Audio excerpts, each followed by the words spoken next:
Hey, let's go ahead and get a look at your pinpoint weather forecast. And Ted, we have a hot one on tap. Yeah, we start off warm and then cross back into the 90s this afternoon, which will play into your heat index and feels like conditions crossing the triple digits. So while we start up in the 70s, just wait until those 90s take hold as early as lunchtime for today. 73 to 72 degrees along that I-40 corridor, mountain counties, Boone and Jefferson in the upper 60s to low 70s. Your forecast for today crosses us into the 90s by 12 o'clock. With those spotty storms that will be likely heading into this afternoon. I'm forecasting a high of 95, 96 degrees, mid-90s through that I-40 corridor as well.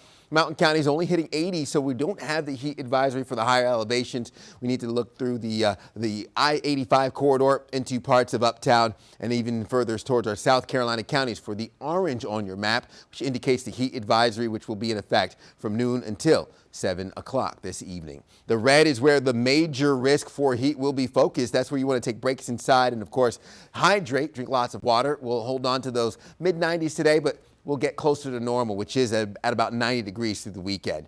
Storm chances will hold off until this afternoon and evening, not seeing too much in the way of wet weather to start your morning commute. We are dry with those showers and storms now sweeping into Kentucky and into northwest Tennessee, aiming right towards the Carolinas.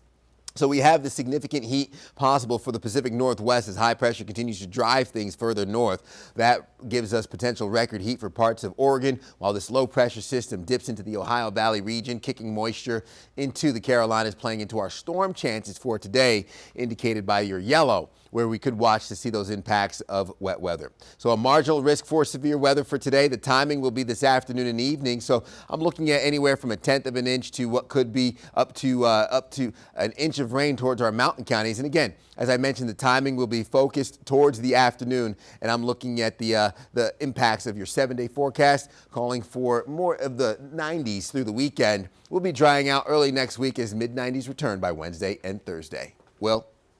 Thanks, Ted.